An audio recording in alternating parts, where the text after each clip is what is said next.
Picture this. Church. February cold seeping through stone walls, the smell of candle wax and incense mixing with something else now, something copper sharp and wrong. 2 men stand near the altar, their breath visible in the freezing air. One of them will not leave this building alive.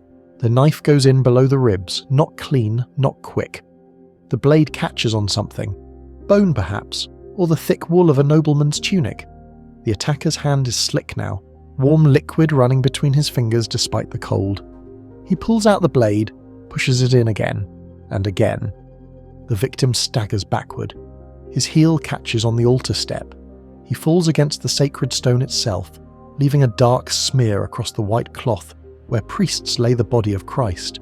His mouth opens but no words come, only a wet gurgling sound that echoes off the vaulted ceiling. Outside, horses stamp their hooves in the snow. Men wait with swords drawn, listening. They hear nothing. Churches swallow screams. The attacker stumbles out into the grey morning light. His hands are shaking. His face is pale as the snow that blankets Dumfries. He looks at his companions, loyal men who have followed him through years of scheming and waiting and swallowing pride. "I think," he says, his voice barely above a whisper, "I think I have killed the Red Comyn." Think, not certain. The most powerful lord in Scotland might still be breathing on that altar, might still be able to name his murderer, might still be able to destroy everything. One of his men, Roger de Kirkpatrick, does not hesitate. He draws his sword and walks into the church. The others hear a brief commotion, then silence. Then Kirkpatrick emerges, wiping his blade on his cloak. "I make sicker," he says.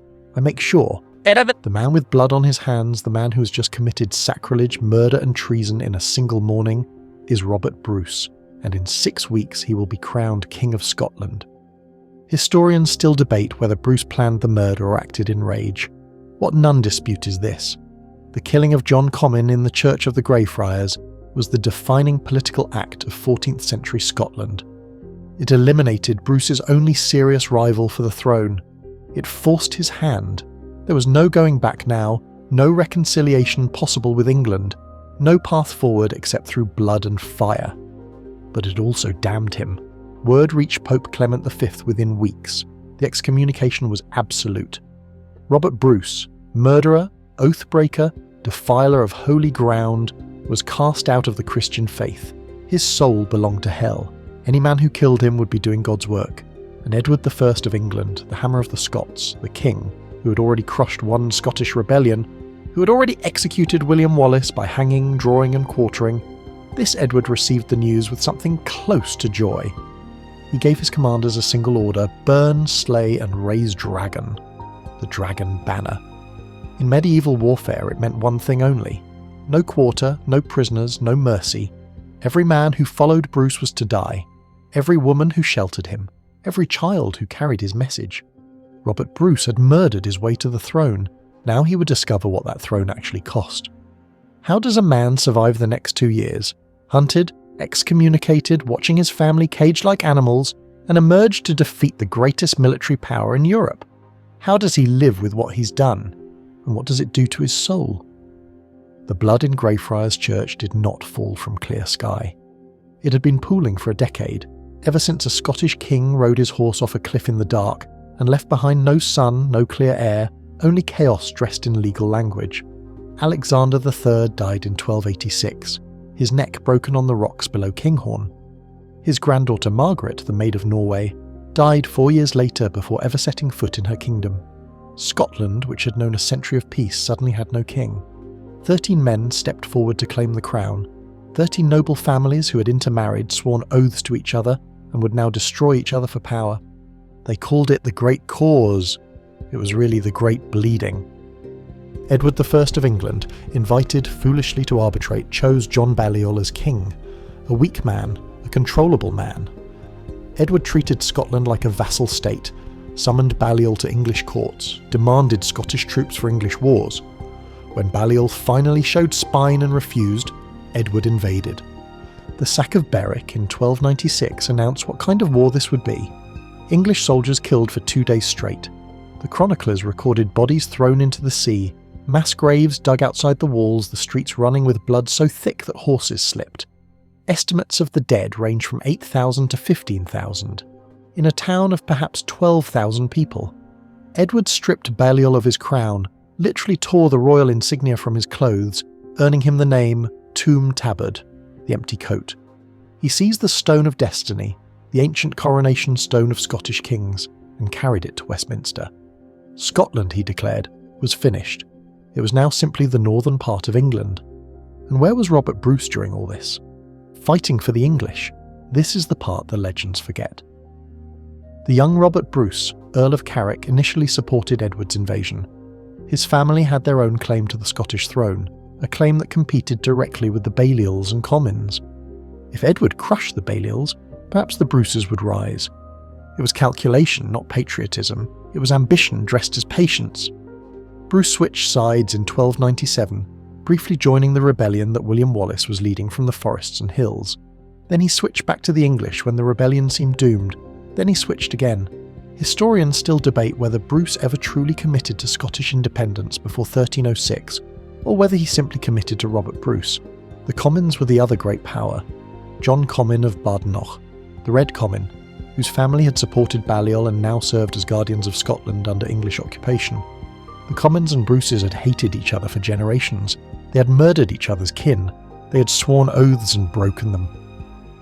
By 1304, both families faced the same impossible choice. Edward I had ground Scottish resistance to dust.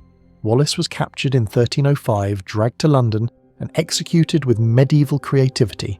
Hanged until nearly dead. Cut down, his bowels pulled from his living body and burned before his eyes, then beheaded and quartered, his limbs sent to four corners of the kingdom as warning. Scotland submitted, the Comyns submitted, the Bruces submitted, and then, in the winter of 1306, something changed.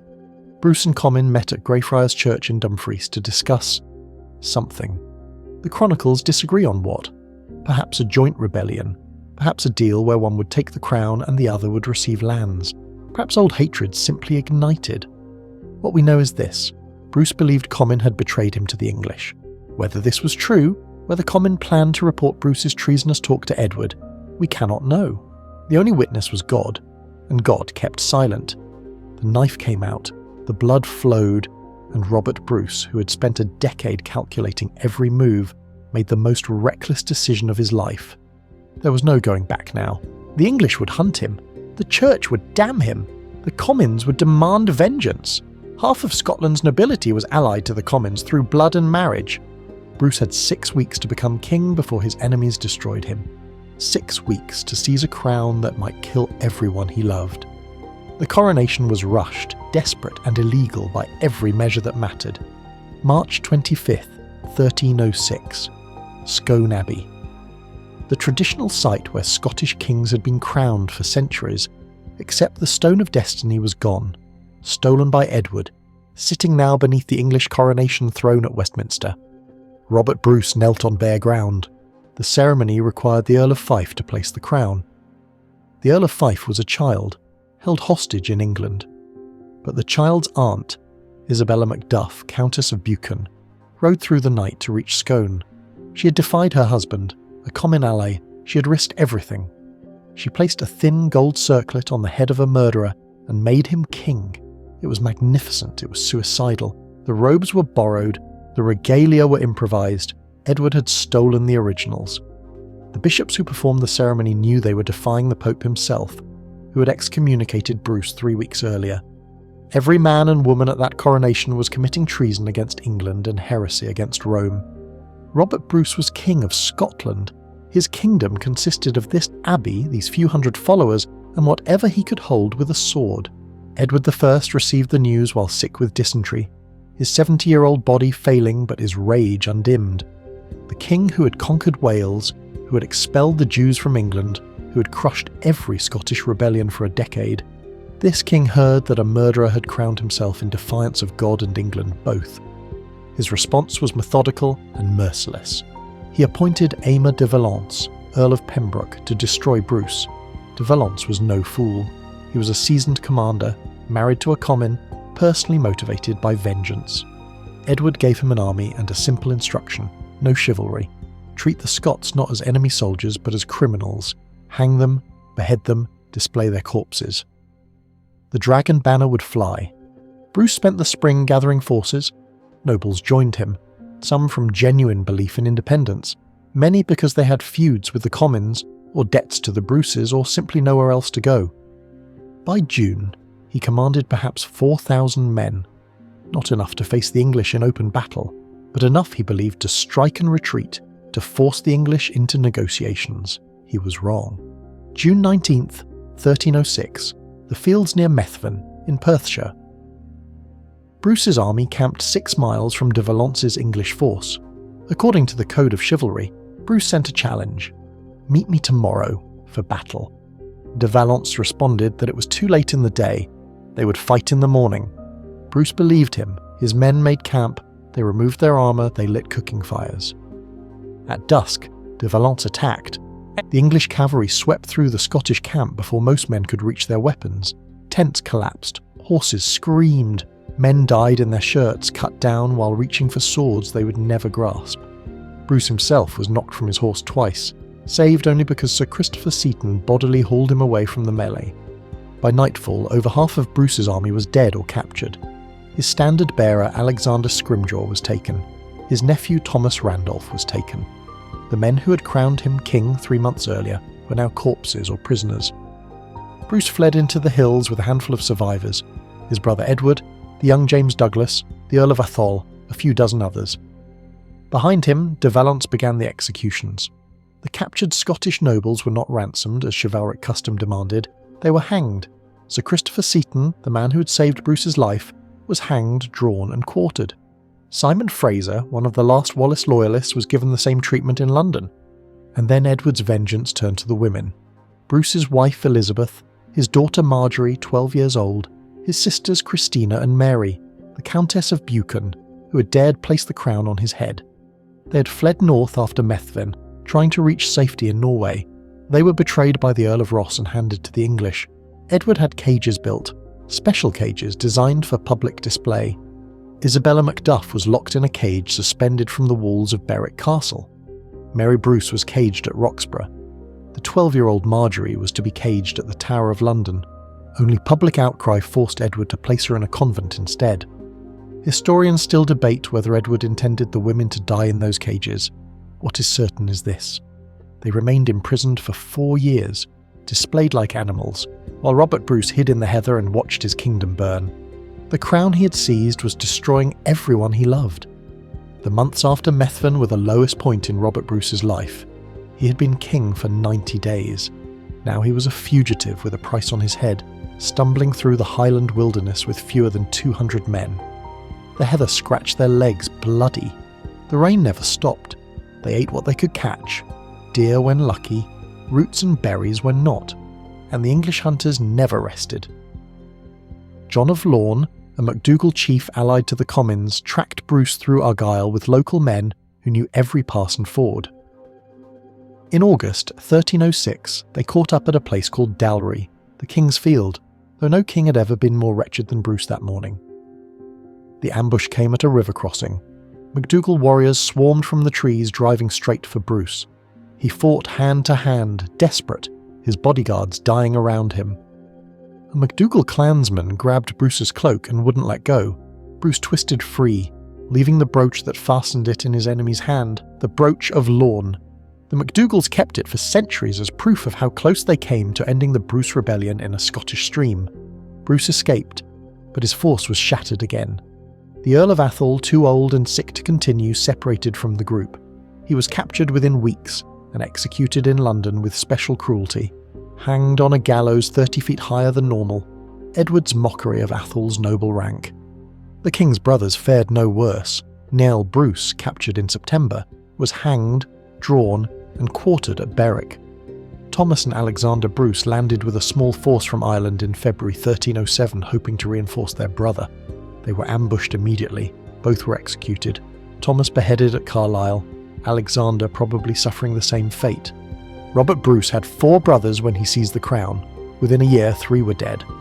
Historians still debate whether Bruce considered surrender during the winter of 1306 to 1307. The chronicles offer only fragments: a king pursued by dogs in Galloway, hiding in caves, moving by night, The famous spider legend, the story of Bruce watching a spider try again to spin its web, learning perseverance from an insect.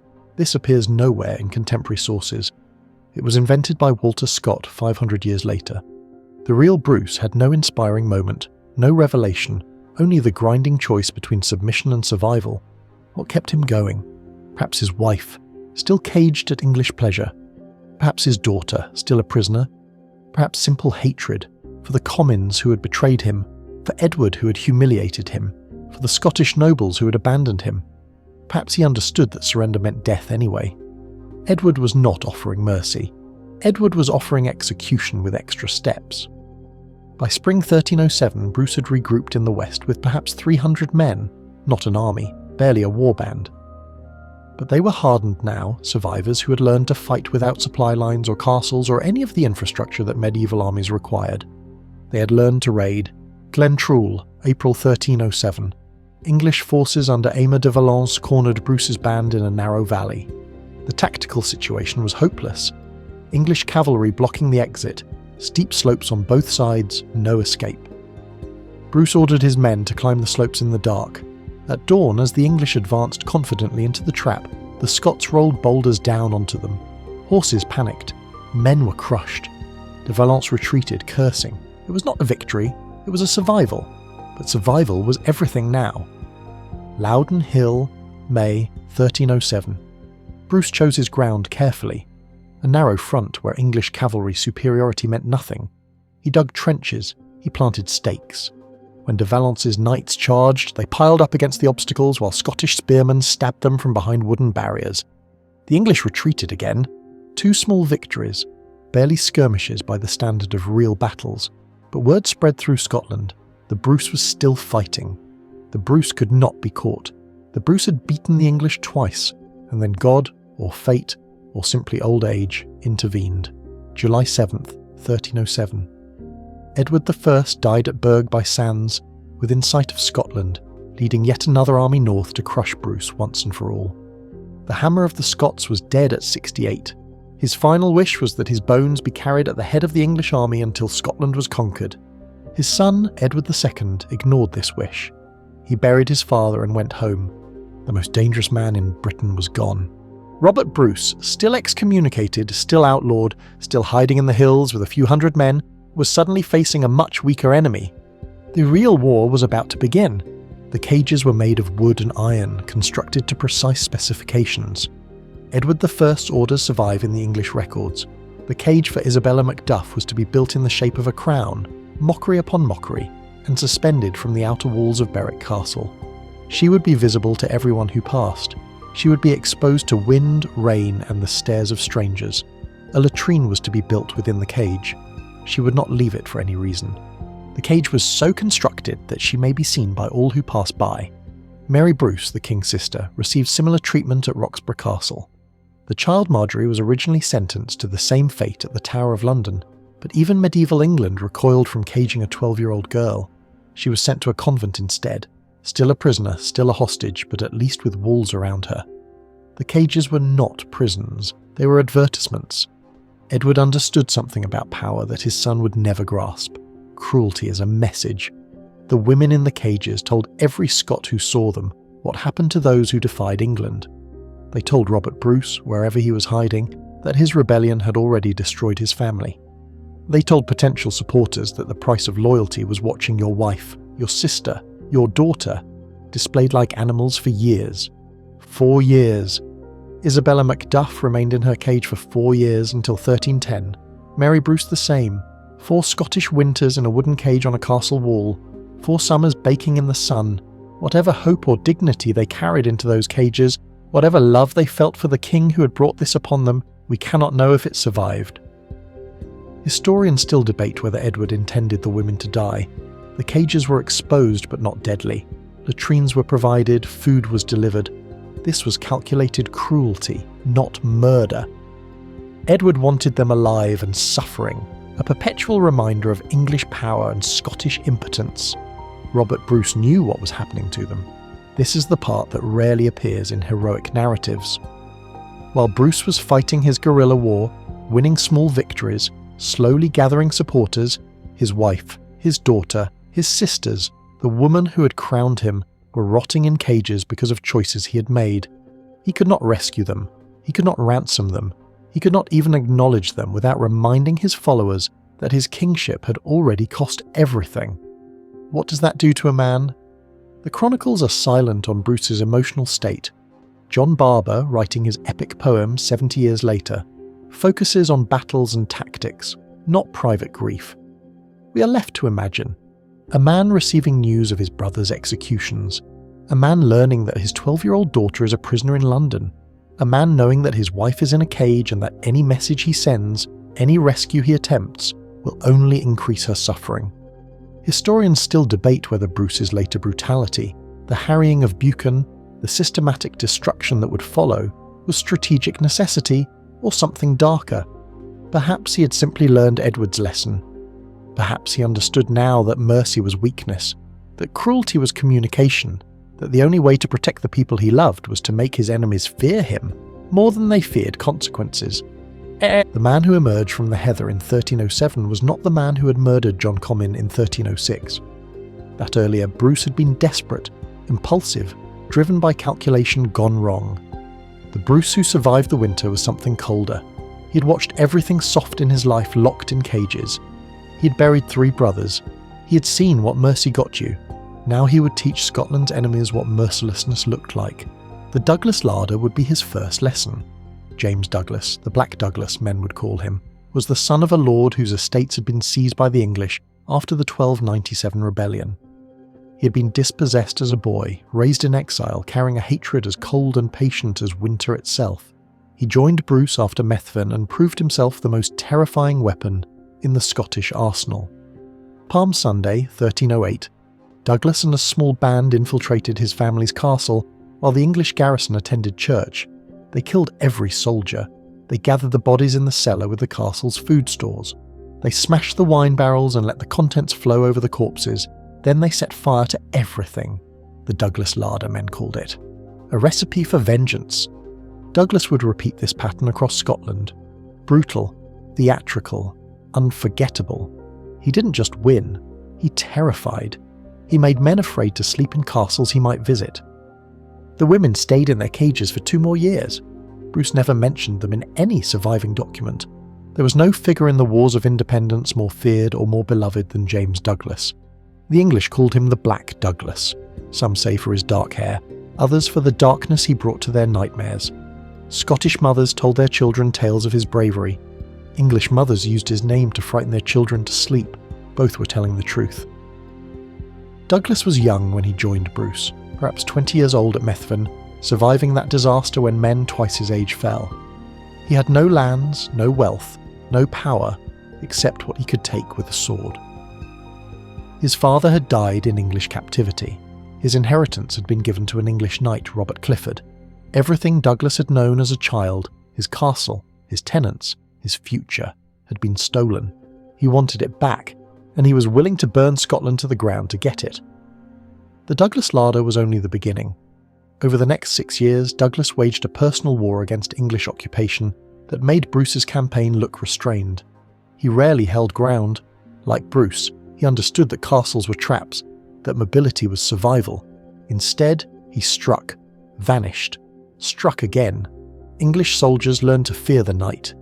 At one raid, Douglas disguised his men as black oxen, crawling through the darkness toward an English fortress. The sentries saw only cattle moving in the fields. By the time they understood, Douglas was inside the walls. At another, he ambushed an English supply train in a narrow pass, killed every soldier and burned the wagons. The English army waiting for those supplies had to retreat or starve. He made his vengeance a public ritual, a performance of justice as much as war. Historians still debate whether Douglas was a patriot or a psychopath, whether his cruelty served Scottish independence or simply served James Douglas. The chronicles describe a man who could be gentle with children and merciless with prisoners, who inspired absolute loyalty in his men and absolute terror in his enemies. Modern psychology might diagnose him. Medieval Scotland simply used him, and Bruce used him more than anyone. By 1308, Bruce's position had transformed. Edward I was dead. Edward II, the new English king, was weak. distracted by favourites and feuds with his own barons. The English grip on Scotland loosened just enough for Bruce to strike. The Battle of Inverurie, May 1308. Bruce, sick with the illness that had plagued him intermittently, perhaps malaria, perhaps something worse, rose from his bed when he learned that John Comyn, Earl of Buchan, was approaching with an army. Bruce was too weak to ride. His men carried him in a litter between two horses. When the battle began, he pulled himself onto his horse and fought. The Comyns broke. The Earl of Buchan fled south, never to return. The family that had ruled northern Scotland for a century was finished. But Bruce did not simply defeat the Comyns, he erased them. What followed was called the Hership of Buchan, the Harrying of Buchan. For months, Bruce's armies, commanded primarily by his brother Edward, systematically destroyed everything in Buchan that the Comyns had built. Castles were torn down, villages were burned, livestock were slaughtered, grain stores were put to the torch. The chroniclers recorded the devastation in stark terms. Bruce's men destroyed by fire his whole earldom of Buchan from end to end. This was not war, this was extinction. The Comyns had allies throughout Buchan, tenants who owed them loyalty, minor nobles who had intermarried with them, clergy who depended on their patronage.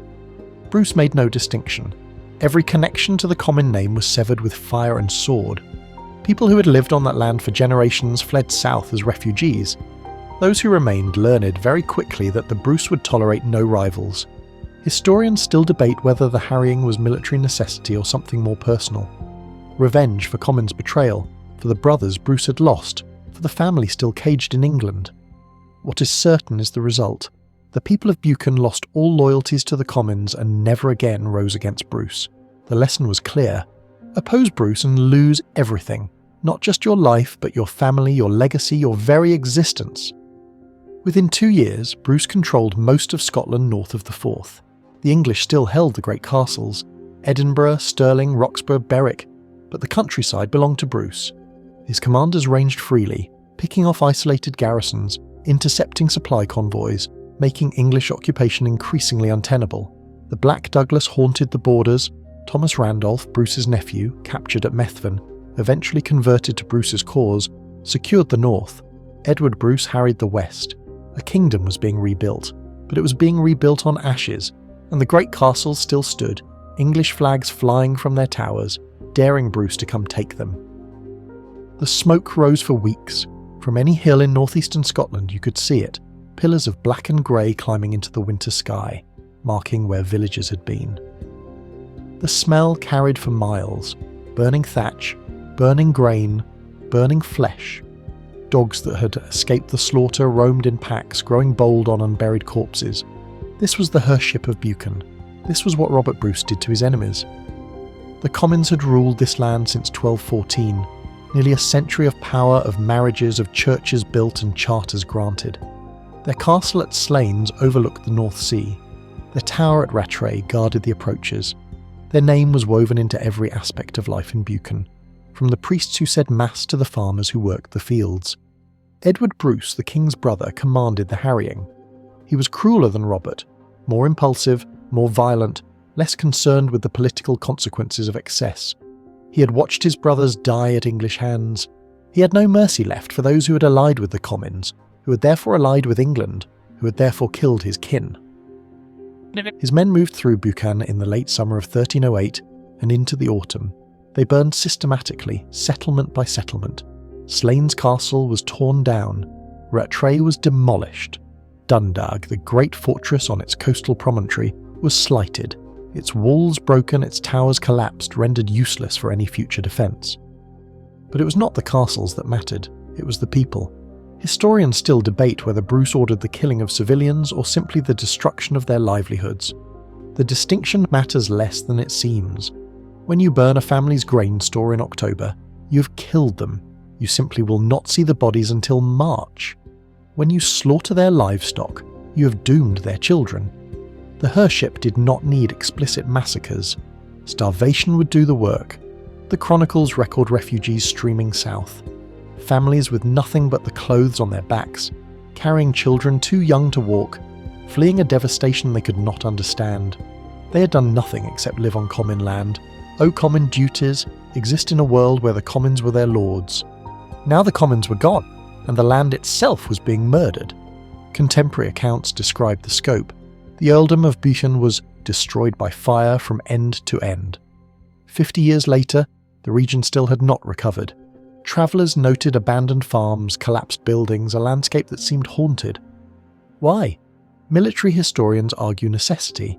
The Comyns were Bruce's most dangerous enemies, more numerous than the Bruces, better connected, with deeper roots in Scottish politics. As long as Buchan remained a Comyn stronghold, Bruce could never be secure. The harrying eliminated not just the Comyn family but the entire network that supported them. But there is another explanation, one that requires us to see Robert Bruce not as a strategic genius, but as a man who had spent 2 years watching his family suffer. His wife was still in a cage, his daughter was still a prisoner, his brothers were dead, hanged, drawn, quartered, their bodies displayed as warnings, and the Comyns had helped make all of this possible. John Comyn's murder had triggered the disaster, yes, but the Comyns had been Bruce's enemies for decades. They had allied with the English. They had hunted him through the heather. Now they would pay, not just John Comyn, already dead on that church floor, but every Comyn ally, every person who had ever benefited from Comyn power. Historians still debate whether Bruce felt guilt about the harrying. No record survives of any remorse, any attempt to justify, any acknowledgement that innocent people had died for the sins of their lords. Perhaps he had moved beyond such considerations. Perhaps the cages and the executions had burned the guilt out of him. Or perhaps he understood what Edward I had understood. Cruelty is a message. After the hership of Buchan, no Scottish noble doubted what resistance to Bruce would cost. Not just your life, your family, your lands, your legacy, your very name erased from the earth. The Comyns had been one of the great families of Scotland. After 1308, they were nothing. Bruce spent the next 5 years consolidating his kingdom through a combination of diplomacy and violence. Nobles who submitted were forgiven, integrated, granted lands taken from those who resisted. Nobles who held out were destroyed with the same thoroughness that had erased the Comyns. By 1313, only the great English-held castles remained as obstacles. Edinburgh, Roxburgh, Stirling, the stone hearts of English power in Scotland. Bruce's commanders began picking them off one by one, using courage, cunning, and a willingness to attempt what seemed impossible. Thomas Randolph took Edinburgh by climbing the castle rock at night, a sheer cliff face that the English had left unguarded because no one could possibly scale it.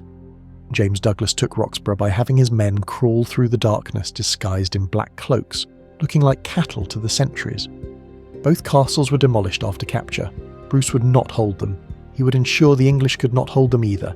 Stirling Castle remained, and Stirling would force the confrontation that Bruce had spent 7 years avoiding. The strategy was counterintuitive, almost insane. Robert Bruce was fighting a war for control of Scotland. In medieval warfare, control meant castles, fortifications that dominated the surrounding countryside, that served as supply bases and administrative centres that projected power in stone and mortar. Every military manual, every tradition, every instinct said, take castles, hold castles, build more castles. Bruce destroyed them. After Edinburgh fell, after Roxburgh fell, after every English fortress was captured through cunning and courage, Bruce ordered his engineers to tear them down, not occupy them, not garrison them, demolish them so thoroughly that they could never be used again. His commanders obeyed, though some must have wondered at the waste. Edinburgh Castle, perched on its volcanic rock, had taken generations to build. Thomas Randolph's men spent weeks pulling it apart. The walls that had resisted siege engines were systematically collapsed. The towers were toppled. The Great Hall was burned. When they finished, Edinburgh Castle was rubble. Historians still debate whether Bruce invented this strategy or simply recognised its necessity. The logic, once understood, was compelling. Bruce could not garrison Scotland's castles. He lacked the men, the supplies, the infrastructure. If he held them, he would be defending fixed positions against an enemy with superior resources. The English could simply besiege each castle in turn, starving out the defenders. But if the castles did not exist, the English had nowhere to project power from. Michael Brown, the military historian who studied Bruce's campaigns most closely, called it a kingdom cleared of castles. Without fortifications, English armies could not establish supply bases. They could not overwinter. They could not control territory. only the ground immediately under their boots. Every English expedition into Scotland became a long march through hostile country, dependent on supply lines that Bruce's raiders could cut at will. The English invasion of 1310 demonstrated the principle. Edward II marched north with a large army, expecting to recapture the castles and restore English rule. He found nothing to capture.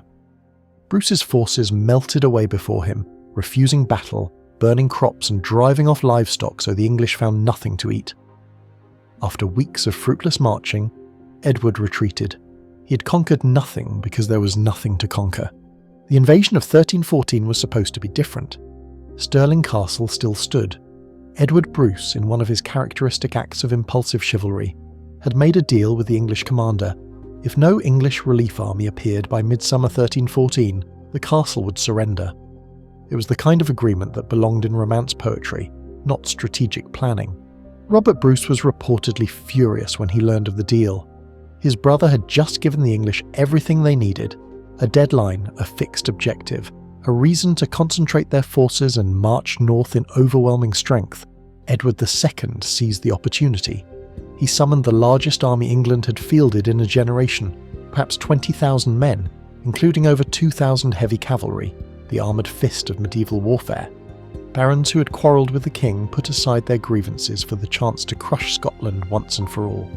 Bruce had perhaps 6,000 men, almost all infantry, a few hundred light cavalry, useless against English knights. His only advantages were terrain, preparation, and the knowledge that there was nowhere to retreat. The English army crossed the border in June 1314, moving north along the Roman road towards Stirling. They were confident. How could they not be? They outnumbered the Scots 3-1. Their cavalry would sweep away any resistance. This would be another Methven, another rout, another generation of Scottish submission. Bruce chose his ground with care. South of Stirling, the road passed through a narrow gap between dense forest and the tidal marshes of the Bannockburn. The terrain negated English cavalry advantage. Knights could not charge through trees or swamps. Bruce's men dug pits along the approaches, covered them with brush, planted stakes to break any charge that made it through. Then he waited. June 23rd, 1314. The English vanguard appeared in the afternoon, eager to reach Stirling before the deadline expired.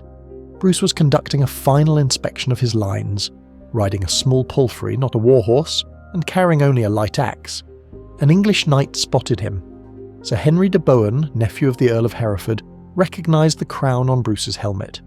Here was the Scottish king almost alone on an inferior horse. De Bohun couched his lance and charged. What happened next became legend. Bruce did not flee. He did not call for help. He waited on his small horse as the armoured knight thundered toward him, lance levelled for the kill. At the last possible moment, Bruce twisted aside. De Bohun's lance swept past, and Bruce rose in his stirrups and brought his axe down on De Bohun's helmet, with such force that it split the knight's skull to the jaw and shattered the axe handle.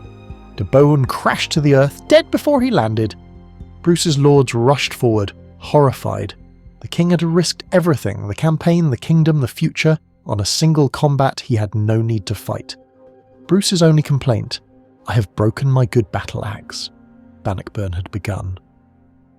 The night of June 23rd, the English army made a fatal mistake. Rather than camping on solid ground and attacking the prepared Scottish positions in the morning, they pushed forward to the plain beyond the Bannockburn, a place called the Carse, low ground between the Burn and the River Forth. The commanders wanted to be in position to relieve Stirling Castle at dawn. They wanted the Scots to see the full might of English chivalry arrayed against them. They did not understand the ground. The Carse was a tidal marsh, soft and waterlogged. 20,000 men and their horses churned it into mud as they tried to make camp. The cavalry could not spread out. They were hemmed between the Burn behind them and the Forth beside them. The archers, who had broken Scottish schiltrons at Falkirk 16 years earlier, were mixed in with the cavalry rather than positioned where they could shoot. The English army spent the night standing in muck, unable to sleep, waiting for morning. The Scots watched from the higher ground. They had a choice to make. Bruce's original plan had been to harass the English, delay them past the Stirling deadline, then melt away into the hills, a defensive victory. But as he watched the English trap themselves in the Carse, a different possibility emerged. His men were rested, fed, and ready. The English were exhausted, disorganised, and stuck in mud. At dawn on June 24th, the Scottish army advanced. The English could not believe it. Medieval infantry did not attack cavalry.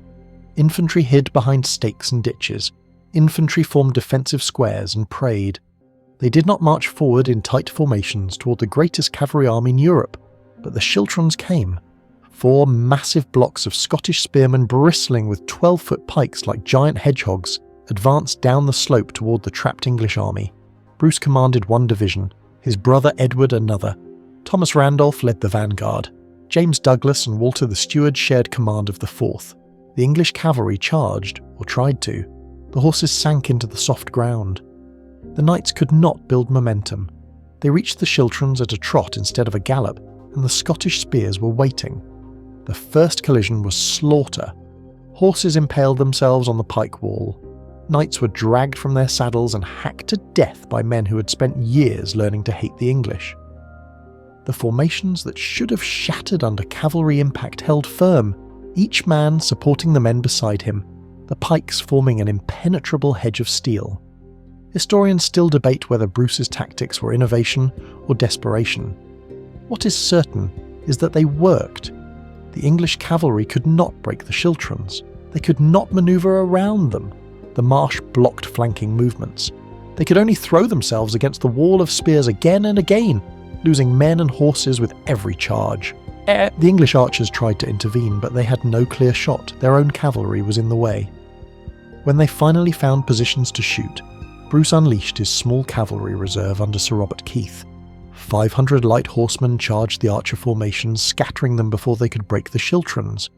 By mid-morning, the English army was dying. Gilbert de Clare, Earl of Gloucester, led a desperate charge into Bruce's own division. His horse was killed under him. He died in the mud, surrounded by Scottish spearmen, the highest-ranking English casualty in a generation. Gilles d'Argentan, reputedly the 3rd best knight in Christendom, saw the battle was lost. He escorted Edward II to safety, then turned his horse and charged alone into the Scottish lines, choosing death over the dishonour of flight. Edward II fled. The King of England, who had brought the greatest army of his reign to crush Scotland, rode for Stirling Castle with his household knights. The constable refused him entry. By the terms of the agreement, the castle was about to surrender to Bruce. Edward rode on 60 miles to Dunbar and escaped by ship to Berwick. Behind him, his army collapsed. The Scots broke formation and pursued. English knights, their horses mired in mud, were pulled down and killed. English infantry, trying to flee, drowned in the Bannockburn or the Forth. The camp followers and servants, who had expected to loot a Scottish defeat, became loot themselves. The chroniclers recorded the horror in fragments. The corpses clogged the burn until men could cross on them. The Forth ran red for miles. 22 English barons fell that day, and knights beyond counting. By nightfall, the English army had ceased to exist. Thousands were dead. Thousands more were prisoners, including the Earl of Hereford, who would later be exchanged for Bruce's wife, daughter, and sister, finally freed from their cages after 8 years. Robert Bruce stood on the field of Bannockburn, king of a kingdom that had finally proven it could not be conquered. The cost was bodies stacked like cordwood, blood soaking into Scottish earth, and the knowledge that this would not be the last battle. England would not accept this defeat. The war would continue for another 14 years. Victory at Bannockburn did not bring peace. It brought more war.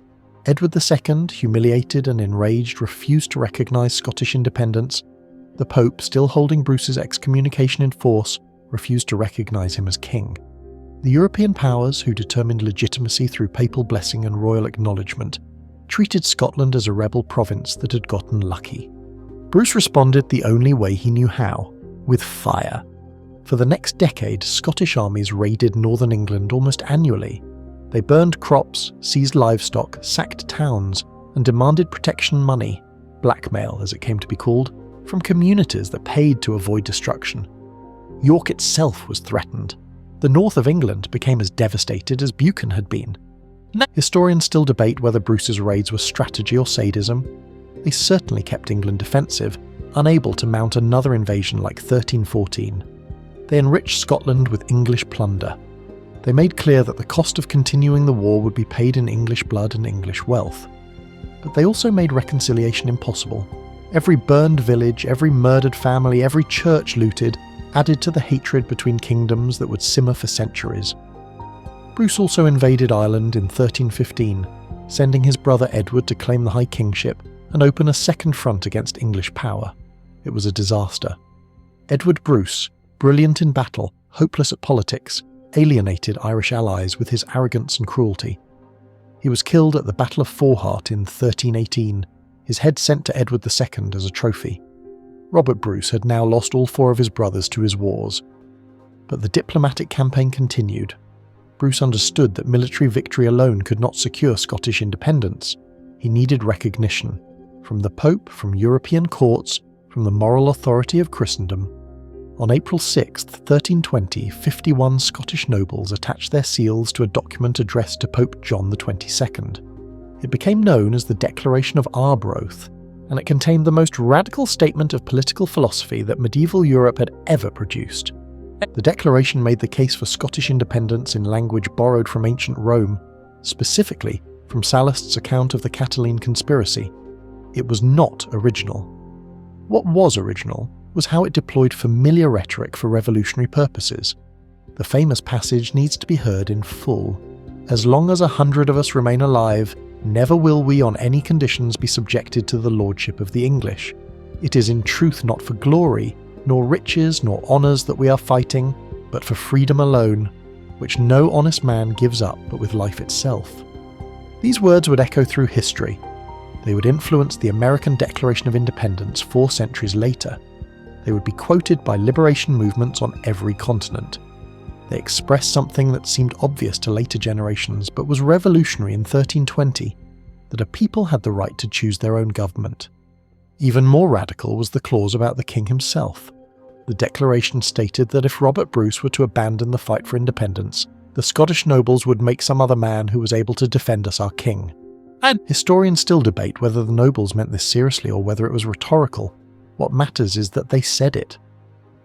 In an age when kings ruled by divine right, when rebellion against anointed monarchs was both treason and heresy, the Scottish nobles claimed the authority to depose their king if he failed his people. Bruce was not a man who tolerated challenges to his power. That he permitted, perhaps even encouraged, this language suggests he understood its value. The declaration told the Pope that Scottish resistance was not one man's ambition, but a nation's will. Remove Bruce, and another would take his place. Kill that one, and another would rise. Scotland would fight until it was free or dead. The Pope was not immediately convinced. Bruce's excommunication remained in force until 1328. But the declaration shifted the terms of debate. Scotland was no longer a rebellious province with an illegitimate king. It was a kingdom whose people had claimed the right to exist. Bruce continued to press. English politics helped.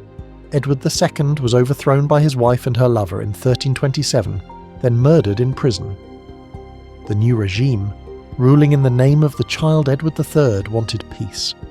The Treaty of Edinburgh-Northampton, signed in 1328, finally recognised Scottish independence. England acknowledged Robert Bruce as king of a sovereign Scotland. The wars that had begun in 1296 were officially over. Bruce was 53 years old. He had been fighting for 22 years. His wife was finally free. His daughter was finally home. His kingdom was finally recognised. He had won, and his body was dying. The illness first appeared in the records in 1327. The chroniclers called it an unclean ailment. They whispered of leprosy, the disease that medieval people feared above all others, the curse that marked a sinner, that required isolation, that slowly consumed the flesh while the soul watched. A leper king. A king whose body was rotting while he still breathed. Robert Bruce spent his final years at his manor at Cardross, near the mouth of the River Clyde. He had a small fleet of boats built, not warships, but pleasure craft for sailing on the estuary. He kept a lion, records show, and other exotic animals. He paid for repairs to his boats with careful attention, fussing over details that a dying man should not have time for. He was avoiding his kingdom, or his kingdom was avoiding him. Historians still debate whether Bruce actually had leprosy. In 2016, scientists examined a cast of his skull. The original was lost centuries ago, and found no evidence of the disease. Leprosy attacks facial bones in distinctive ways. Bruce's skull showed none of these markers. Whatever was killing him, it was not Hansen's disease. Alternative diagnoses have been proposed: tuberculosis, syphilis, stroke, psoriasis, motor neurone disease. We will never know. Medieval medicine had no vocabulary for precise diagnosis. What the chroniclers saw was a man whose body was failing, whose appearance was changing, who could no longer lead armies or even ride comfortably. The king who had split Henry de Bohun's skull with a single blow could no longer hold a weapon. There is something unbearable about this image. Bruce had survived everything: Methven, the Heather, the years of running, Bannockburn, the endless raids, the deaths of all his brothers. His body had carried him through 2 decades of war. Now, with victory finally achieved, with his enemies defeated and his kingdom secure, his body betrayed him. He had time to contemplate what he had done. The murder in the church, the brothers he had led to their deaths, the women caged for years because of his choices, the harrying of Buchan, the villages burned, the families starved, the English towns sacked, the churches looted, the prisoners killed because ransom was inconvenient. Did he regret any of it? Did he see the faces of the dead when he closed his eyes? We have no confession, no deathbed repentance, no record of doubt.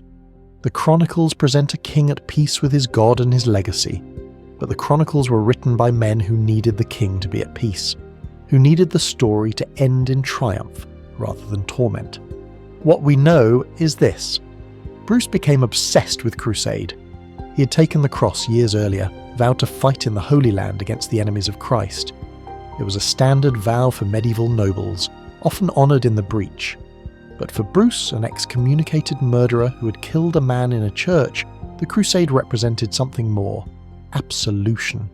A chance to wipe clean the ledger of sins that no amount of victory could erase. He would never go. His body would not permit it. By 1329 he could barely move, but his heart could go. The deathbed scene became legend. Bruce, surrounded by his closest companions, James Douglas first among them, asking that his heart be cut from his chest after death and carried to the Holy Land to fight against God's enemies as he could not. Douglas agreed. How could he refuse? This was the man who had given him purpose, who had transformed a dispossessed boy into the most feared knight in Britain. Douglas would carry the Bruce's heart or die trying. Bruce died on June 7th, 1329 at Cardross. He was 54 years old. His chest was sawn open. His heart was removed and placed in a silver casket. Douglas hung it around his neck close to his own heart and began preparing for the journey.